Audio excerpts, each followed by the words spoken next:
Great. Well, thank you everybody for joining us tonight. I'm Bridget Degnan. I'm the Cook County Commissioner in the 12th District. We are here tonight talking about PPP and SBA loans that are available. I feel like this is such a constantly evolving topic where there's so much new information, and the information we had a few weeks ago is out of date. And so it's really important to stay current. So I'm so excited that we have 3 great people here to talk tonight. I'll let you guys all introduce yourself. It's just a general housekeeping measure. We are recording this and it will be posted on our Facebook page, all of our social medias, and on our website. My website is commissionerdegnan.com. And after the webinar, if you have any questions, please reach out to any of our 4 offices. My email is district12@countyil.gov. And as the last piece of housekeeping, happy International Women's Day, everybody. I'm so happy to be celebrating with all of you this evening. So Senator, why don't you start off, and then we'll give it to the representative and then our distinguished Director of Banking. Yes, thank you, Commissioner. Thank you for inviting me to join you here today. It's a pleasure to be here talking about really what is a very important subject, making sure our businesses have the access to get through this pandemic and stay fiscally sound and have the resources they need to get through to the other side. It feels so good. It feels like we're getting there, but obviously these next few months are critical. So it's important that our businesses have the resources they need. So I'm honored to be here, and I look forward to the discussion so that I can learn more about this important topic as well. If anyone would like to reach out to me, you can find me on the web at senatormartwick.com. You can email me at info@senatormartwick.com. I share an office with Representative LaPointe at 6315 North Milwaukee Avenue, and we're currently not, we're trying to not be open during these times, but we can arrange meetings with you. You can reach my office at 773-286-1115. And of course, you will find me all over social media, so feel free to reach out anytime. And with that, I will turn it over to my partner and colleague in the General Assembly, State Representative Lindsay LaPointe. Thanks, Senator, and hello, everyone. Thanks for joining this virtual event tonight. State Representative Lindsay LaPointe, 19th House District, which covers much of the far northwest side of Chicago, Jefferson Park, Portage Park, Dunning, Gladstone Park, but also some of the suburbs like parts of Norridge, Harwood Heights, Elmwood Park, and even a little bit of River Grove. I'm just so happy to be here tonight with my senator and my county commissioner, and someone we're going to learn a whole lot from. And one of my big takeaways, there's a lot of takeaways from the public health and economic crisis that we have all been living through for more than a year, is that access to accurate information, whether it's about public health or whether it's about economic recovery, is so critical. And now more than ever, it can be difficult to find out where to get information. We all live on smartphones, and social media is not, it can be very useful, but it's not always the best way to get accurate information. And so events like this, where we bring the source to the table to really share the details of how we, either as individuals, families, or businesses, can access the resources that are out there, is key. So just very happy to be here. Thank you, Commissioner Degnan, for convening, and I look forward to learning alongside people so we can all continue to get out accurate information to support people and businesses in our communities. Great, and thank you, Representative, Senator, Commissioner. My name is Chase Raywinkle, and I am the Director of Banking for the state of Illinois. You probably have never interacted with the Director of Banking normally. We regulate the state chartered banking institutions here in the state. There's roughly 300 of them. They go as far as $15 million asset under management to our big friends at Northern Trust that are in the hundreds of billions. We also regulate student loan services and non-bank mortgage lenders, as well as pawnbrokers. We're part of the Illinois Department of Financial and Professional Regulation, IDFPR, and you can go to idfpr.com, which has all of the different agencies' contact information on if you have any follow-up on this. There's everything from nursing licenses over to us in banking.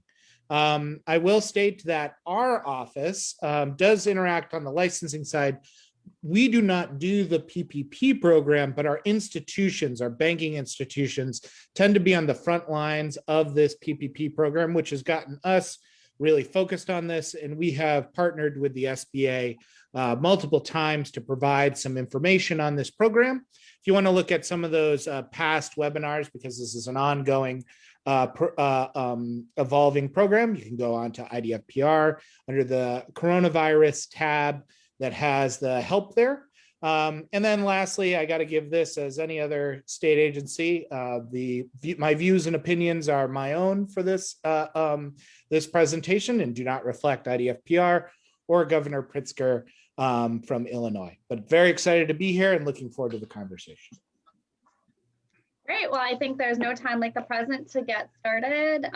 We are going, I think this format that we have set for this evening is something that's worked successfully for us on a lot of these other virtual events. While we can't wait to get to back to in-person events, which I think are a little bit more sparkling and fun, especially with this type of information.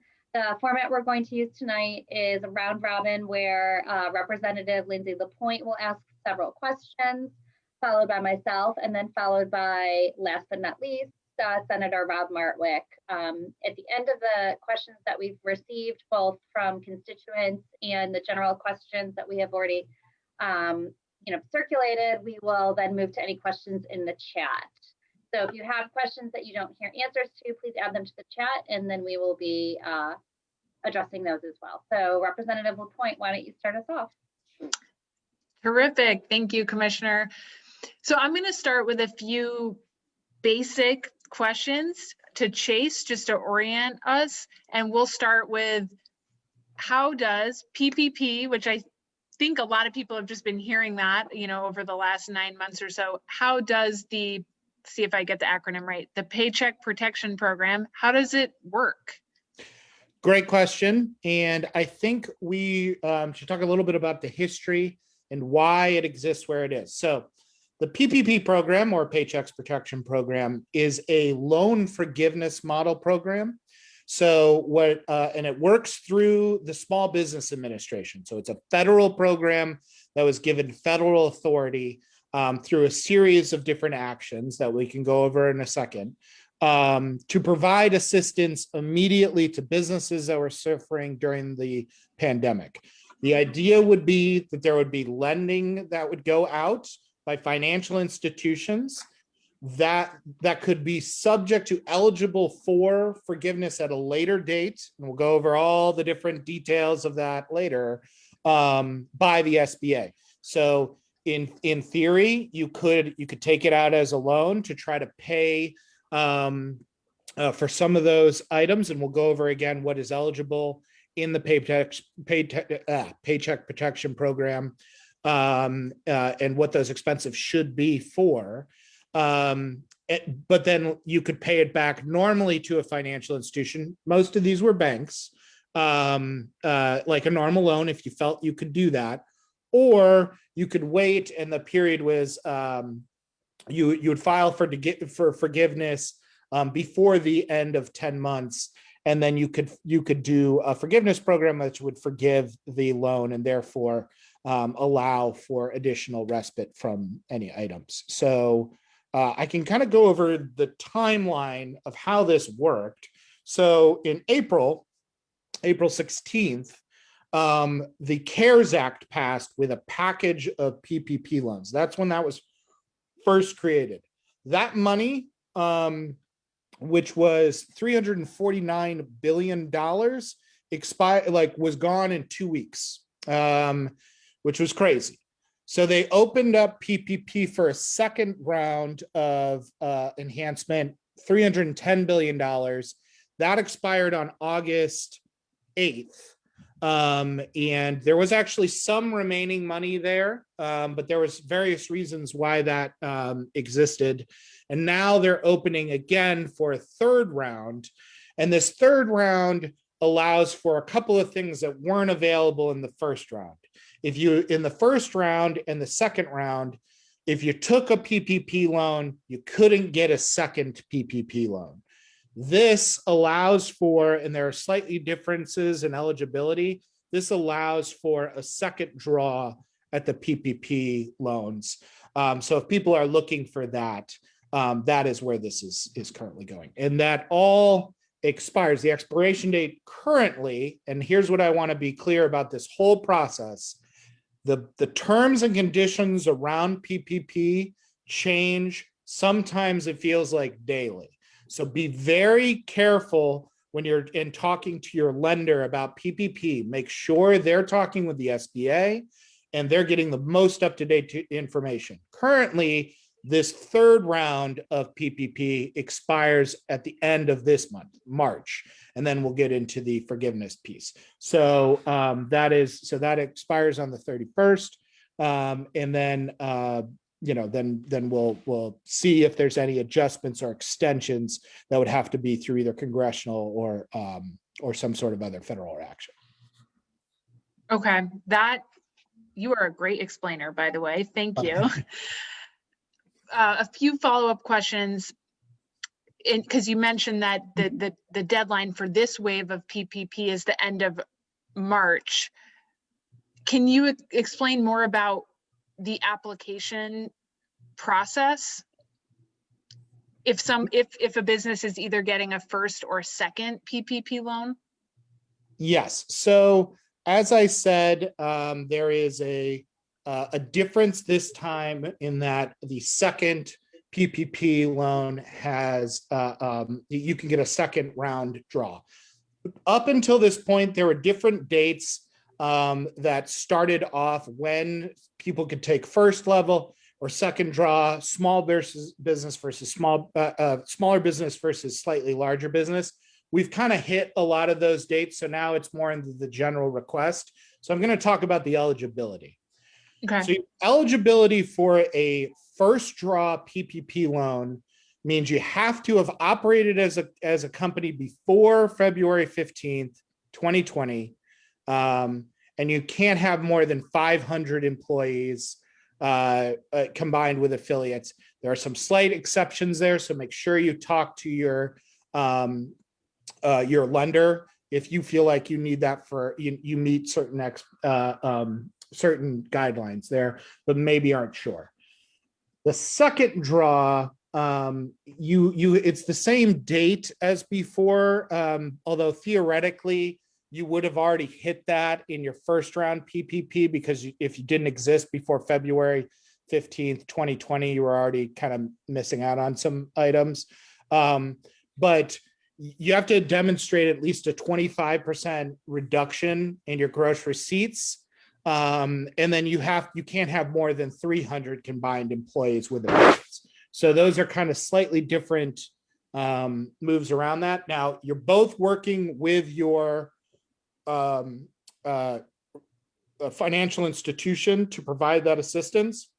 And let me explain, not all financial institutions are offering PPP. Most likely, your bank that you normally have a banking account with, that you're just your small business checking account and all of that stuff, is probably offering PPP. There are some that offered PPP earlier in the summer, but because they're carrying a large debt load now on their books, they're not as able to meet those PPP lines. That's okay. There are definitely still institutions out there that can do the PPP for you. If you go to the SBA's website, which is sba.gov, there's a PPP tab, and you can actually have there's a lender searching tool, so you can find out where you want. Now, the reason that lending search tool exists in the first place is because originally this third round of PPP went first through CDFIs, which are kind of community-focused financial institutions, so like Axion here in Chicago, or MDIs, which are minority depository institutions. There's 5 of them here in Illinois. And those are majority minority owned. That deadline has since passed, so there's more institutions in this mix, but they built on that so you can kind of look for institutions if your current bank isn't offering PPP. Excellent. That is so helpful. And I just want to underscore something you said that's really important. And that is, you said that some of the conditions will change. So you, and we're talking about businesses, small businesses, have to be in you want to be in high communication with your lender. And just because you hear something 2 weeks ago doesn't mean that the condition that would allow you to apply or not won't change. So thanks for that good guidance. Mm-hmm. Well, I am going to turn it over to Commissioner Degnan to ask some more questions about forgiveness. Thank you, Representative. So the first question that we have is, how can businesses get their PPP loans forgiven? So forgiveness, you want to be talking with your financial institution. So you've gotten your PPP loan. They're going to keep you on deadline here because the financial institution themselves is really focused on making sure they've kind of fronted this money, if you think of it, and they're your partner here. They're going to help you get where you need to go, but you want to make sure you're in constant communication with them because there can be, miscommunications, maybe, as things change. You never know. So it's just best to ask more questions and I promise you're not going to bother your financial institution. We've had institutions since this summer that worked 24 hours a day to try to just hit the PPP limit to make sure everybody got what they were going because they realized of how important it was. If you have gotten a PPP loan and you're looking for forgiveness, remember, it's 10 months after. Now, these all can change. Just again, make sure you're checking with your financial institution after the initial loan. So you want to be that once you get past that deadline, you can't ask for forgiveness anymore. It's just a loan. So you want to make sure that you're talking with your financial institution during that next few weeks period so that you can get forgiveness. Forgiveness comes through, you need to fill out a form, which is the SBA has. But your lender is going to have that form for you for how for if you want to record this down. The form is called 3508. There's also 3508 Easy, which is supposed to be a slightly easy version of that form. But your lender is going to know the name of the form and they're going to be able to help you. Just know that that's where you need to go. They're going to ask you for some documentation. They're going to want your payroll. They're going to want non-payroll expenses. That's like mortgage interest payments, business rent, business utilities, all that item so that they can support for hitting that forgiveness for that documentation. Then your lender is going to work through that and they're going to actually fill out the vast majority of that back end, contact the SBA, and then you work towards forgiveness. So is it 10 months from the date that you filled out your loan application, or is it 10 months from the date that you received the money from the financial institution? So it's 10 months after the last day of the covered period. So it's like 8 weeks. It gets complicated. So that's why you want to contact your lender. So you have this 8 to 24 week period. Then on the last date of that, you have 10 months to recoup that period. So all I would argue with you on that is you want to make sure that you're contacting with your financial institution to make sure I want to be eligible for forgiveness as soon as possible, or I want to make sure I know my specific window based on when I filed and received my PPP money, and they will give that to you. And if you have any additional constraints on that, the regional SBA office actually will provide further information. So I think what we're hearing tonight is that you should develop a personal relationship with your financial institution to make sure that you have the phone number and email address so that you document everything. You document your communications so you can go back and take a look at them so that there's no misunderstanding and you don't miss that window. Is that right? Yes, absolutely. Okay. So is there, wrapped up in this loan forgiveness discussion, is there something that a business can do to maximize their PPP loan forgiveness Yeah, amount? remember, it's not just payroll that is covered here. And you want to make sure you talk to your financial institution about the expenses that you're thinking of utilizing the PPP, especially if you're doing a second draw, because you want to make sure you're not going to accidentally do some sort of lending that isn't part of that process. But rent, lease agreements, payroll, or like utilities, it's a lot of operational expenses are included in there.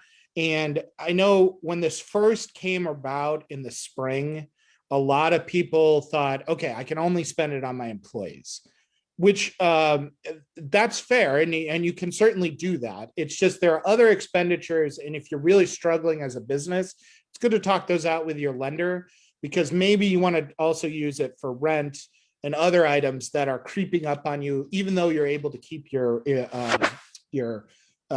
employee headcount up.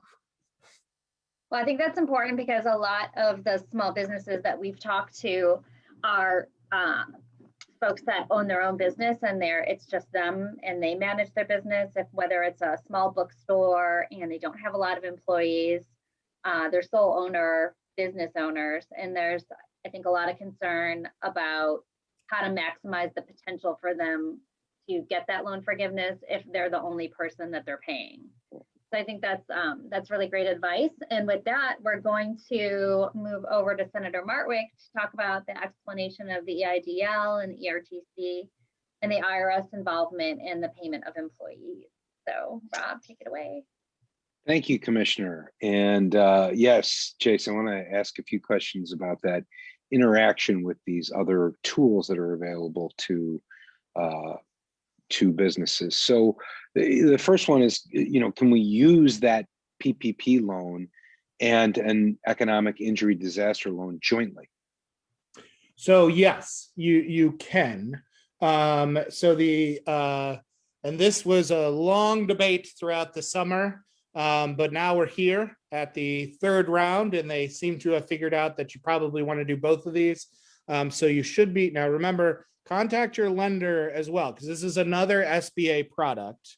And you want to make sure you're not taking on too much debt, but this is like a loan product, not in the same sort of guarantee or forgiveness product as the PPP program. But you can file for both of them. The difference is that the EIDL is a long-term, I would say, debt obligation. It's to provide 6 months of working capital. There are terms. I believe it's 3.75 APR for businesses, 2.75 for nonprofits. It's a 30-year. But you want to work through your financial institution to make sure that you need it, because it doesn't have the same forgiveness pieces as the PPP loan. But if you do, make sure that you understand your debt load, and you can take on both, but they can't be used for kind of the same purposes. So like, you want to make sure that you're working with your lender. A lot of the EIDL things go towards like healthcare benefits and fixed debt payments, but like it's working capital as opposed to the PPP, which does have some operational cost to it, but is more paychecks focused. All right, excellent. Thank you for that. And so of course, there's another tool there, the employee retention tax credit. And again, the question would be, can businesses use both of these at the same time?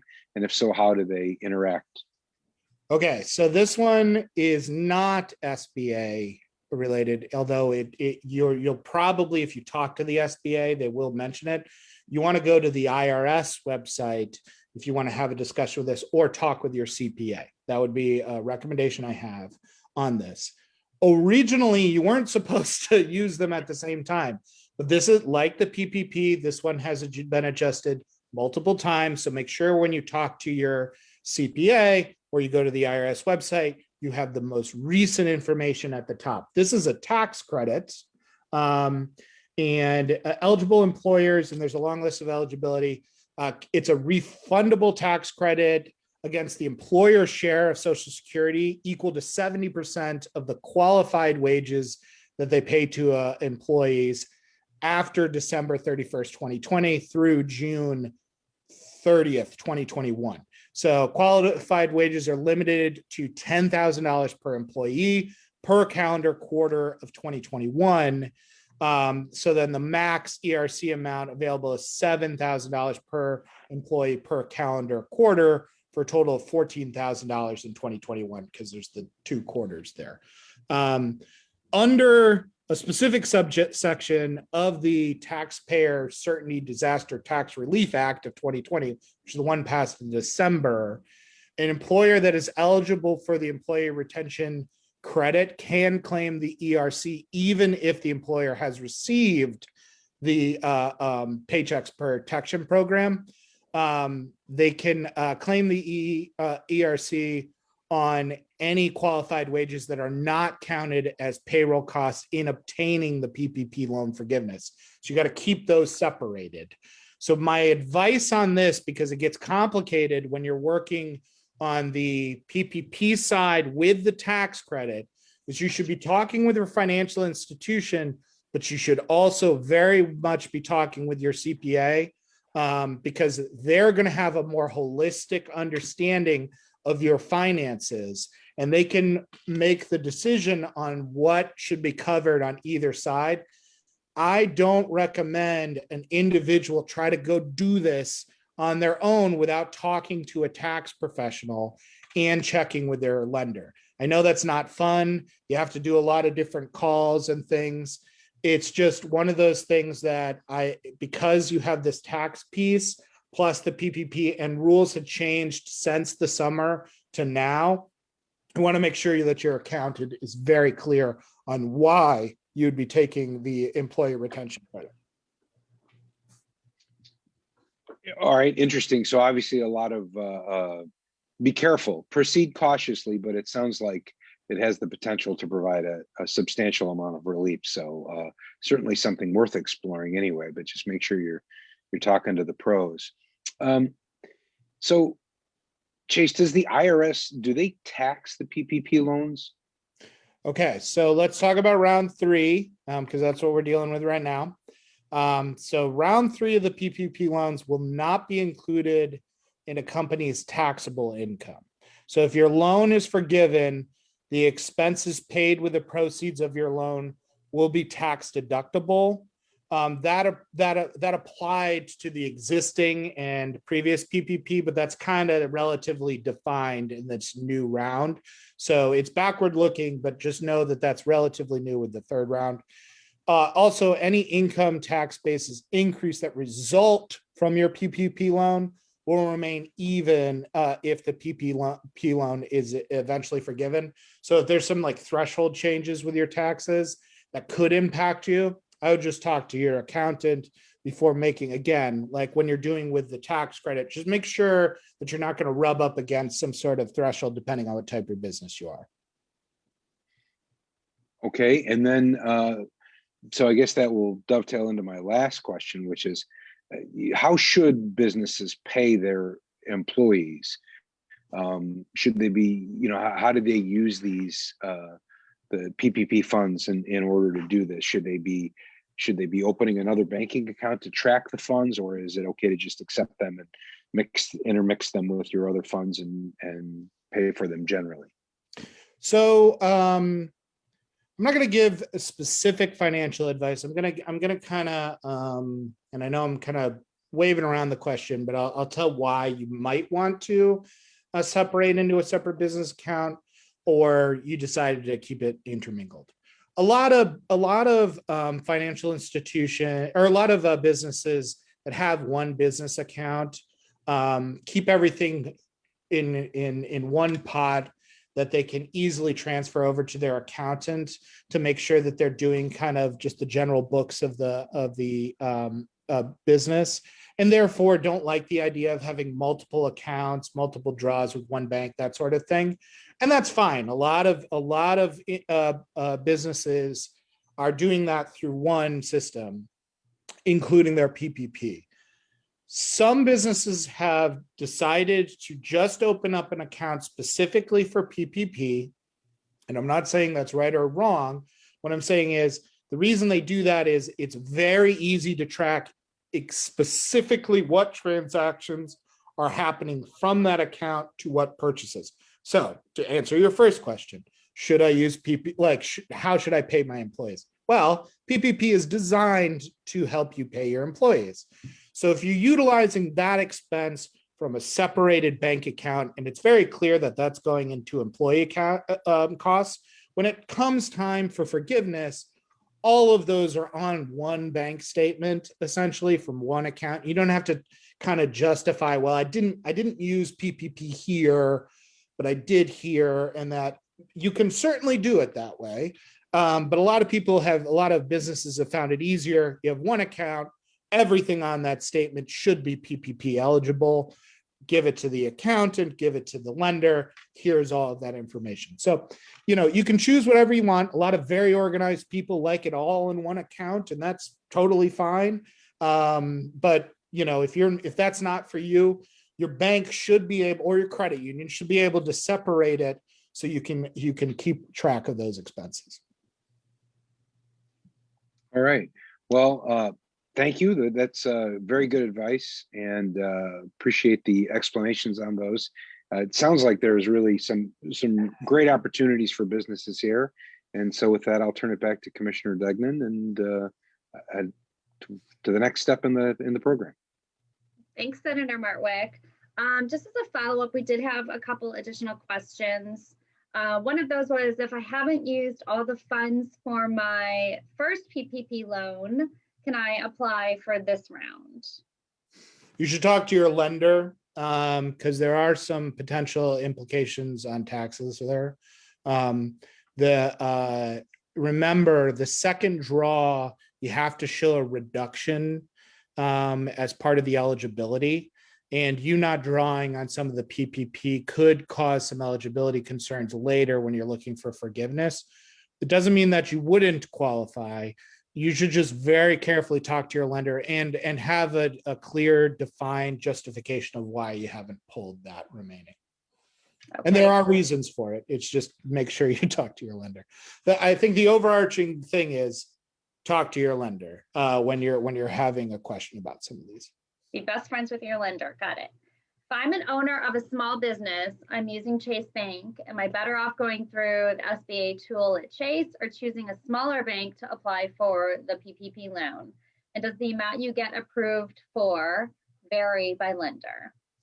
So there are hard and soft rules there. So just to put out my own general bias, because I am the bank commissioner here at Illinois, and then people would yell at me if I didn't probably acknowledge this. We traditionally regulate the smaller institutions. So obviously we're cheerleaders of the smaller institutions. I think a lot of community banks provide that very hands-on feel that a lot of the small businesses may feel need, because this is very complicated stuff. We just talked about all the different ins and outs here. Maybe you want that person that you think is hands-on. That being said, there are a lot of large institutions that have also been very strong on this, and they might provide a larger safety net on the back end, more bodies working on the specific program, and that might be good for you. A lender is going to dictate your PPP based on a couple of different factors. First, they're going to factor in your own ability on it. And if they're used to you as a business, they're probably going to be pretty honest with you about what they think your expenses could be and how that forgiveness would work. They're also going to be dictated by how many PPP loans they already have out the door. And the more of those, it could cause issues later on, potentially for a financial institution. We're really kind of done with that. I don't actually imagine that's going to run into too many people between now and by the time this expires. So I wouldn't worry too much about that. Don't worry too much about the limit. Theoretically, the different institutions could provide more or less based on their own internal estimation about what they think you can do. But really, you should talk to who do you feel the most comfortable talking through the forgiveness aspect of this, because that's the real tricky part. So you want somebody, if you want a small bank that you feel like, hey, I know Dave at, First Bank of my town, and I just like him because I walk down the street and I know him pretty well. Great, go with them because you have that relationship. Or you're like, I really like all the bells and whistles that this large bank has that can kind of show where I'm at and that sort of thing. Great, go with them. That's totally fine too. It's just make sure, I think at this point, it's not so much the upfront stuff, it's the back end stuff. So make sure that from a customer service side, that's what you're looking at. And then a few more questions. What about independent contractors who don't have a small business checking account? Okay. They are now included in this round of PPP? They are included in PPP. Okay, so I would encourage you to go to the SBA website and go to the lender tool that we mentioned earlier, and they will help you find somebody that can help on those small business, those independent contractor piece. Same with sole proprietorships. A lot of people have that issue as well. There's a lot of CDFIs that are very heavily into this space that have tried really hard. And there's a lot of just general banks and credit unions that have just focused on trying to get new customers, quite frankly, as a result of this third round of PPP. So I would use that tool on the SBA piece because that's really kind of designed to help a lot of the people that currently are unbanked from their small business. Can somebody who owns a small business, but their business has suffered throughout the pandemic be on unemployment and then get the PPP loan at the same time? So the owner is on unemployment and they're taking PPP for their own. There's a lot of, so I got to figure that out. So that's the unpacking. Maybe we can just respond to that person at a later time if you feel like. Yeah, let me take that back, because obviously with general employees, there's some issue with having them on unemployment and then trying to pay for their PPP. Like that's not on individual. I'm going to have to go back to talk to the SBA and make sure that I have the correct answer to that. Okay, well, I know that person signed up with their email, so we can circle back around. And then can sole proprietors, like attorneys who manage their own law firms or real estate brokers who manage their own business, they can still apply for the PPP, right? Sole proprietorship should be eligible for PPP. Obviously, you need to do it on the correct expenses, but you should be able to do that. That's also faith-based organizations too. I get that question a lot. Make sure you understand that some of those churches and things also are eligible.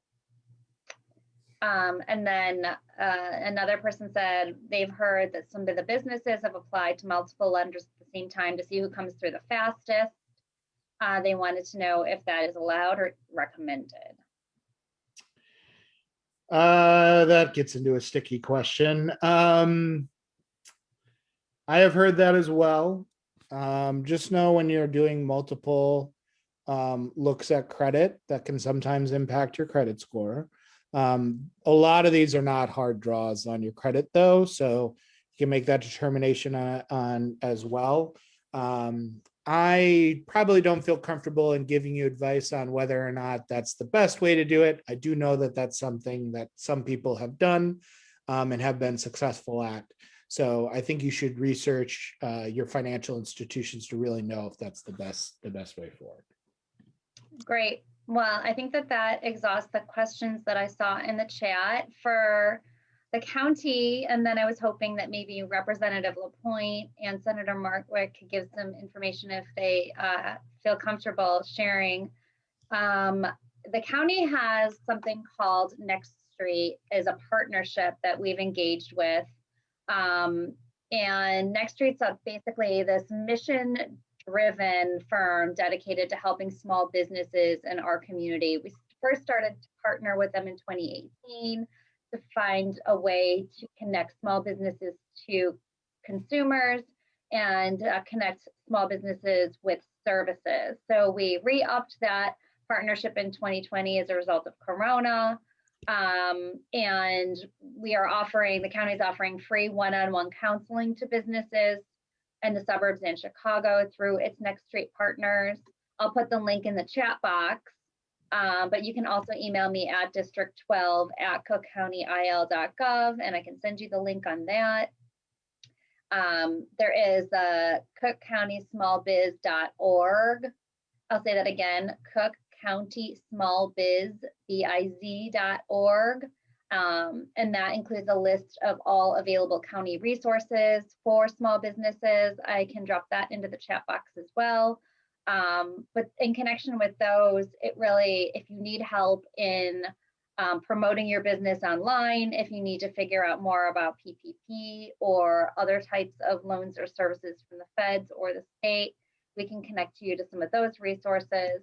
And finally, as I know Representative LaPointe has mentioned on many other locations on other webinars, if you do find yourself with a need for job education and job training because you are now you have become unemployed during this time, there is in Cook County something called shycookwork.org. I'll put that into the chat.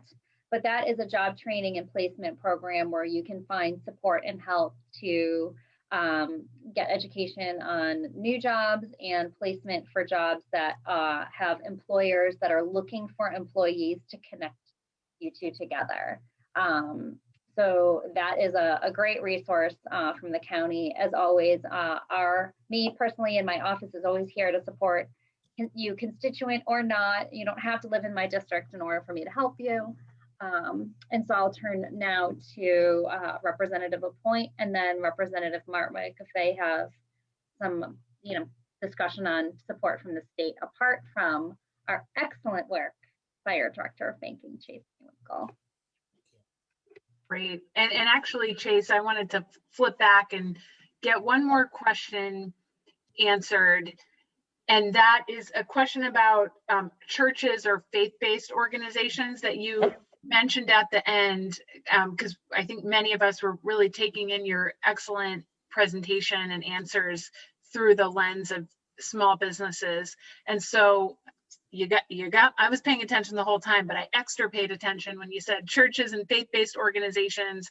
I kicked off my day this morning having coffee outside, actually, with one of my wonderful friends who's a pastor right in Jefferson Park. So can you tell us a little bit more about how churches and faith-based organizations are eligible and are they eligible for the same things that small businesses would be eligible for? So great question, because there's actually, I think, a separate and I'll have to double check on it, but there's a separate fact sheet for faith-based organizations from the SBA website. And it was a big question point back in April of 2020 when they were going through that.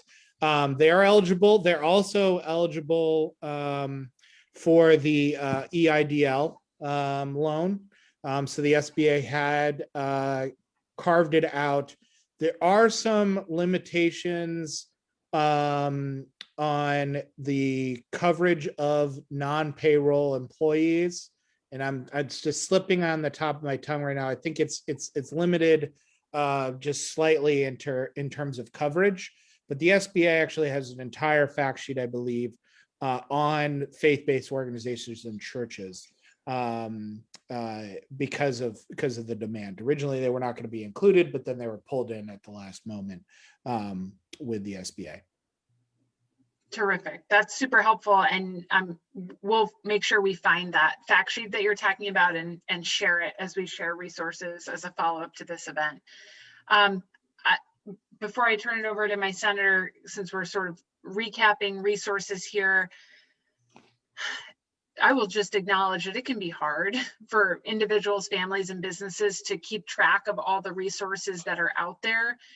All our offices try to play a role in interpreting, organizing, and then getting that information out there. I will leave people with the perhaps a good thing, perhaps sometimes a frustrating thing, and that is resources are in flux. And part of that is because at the federal level and at the state level and at the county level, we are continually making approvals for things or passing laws, and then brand new resources become available. And my advice to follow and some of those resources would be to, sorry to, blow up your inbox, but if you get on elected officials' email lists, it can actually be really helpful. I'm sure many of you are. There's actually several older people that I follow because I just read them consistently, and sometimes I find resources I wouldn't otherwise see.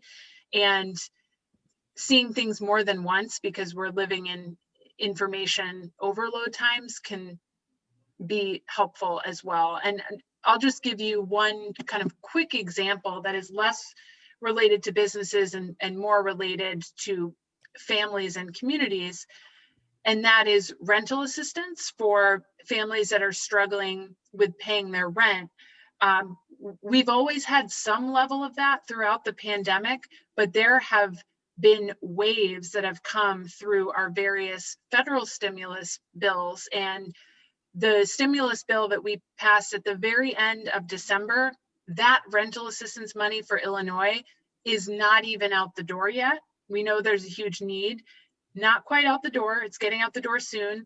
And then with this next stimulus bill that we're poised to pass, there will be another wave of rental assistance. So my point there is the availability of resources is very often in flux. So I urge you to pay attention to certain places like state websites and email lists consistently over time, and that's the best way to get accurate information. Senator? Sorry there, I had to take myself off mute. I'm trying to get my Zoom etiquette going there.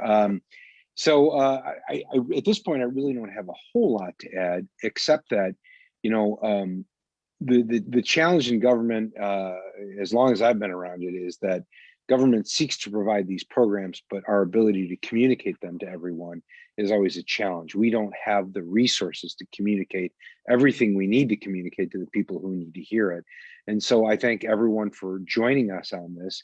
I would suggest that I know very few business owners, and I assume that's who we've got on the line listening tonight, who don't interact and intersect with other business owners. So share these resources with them, help us communicate that we have access to resources that can help you, and connect them here.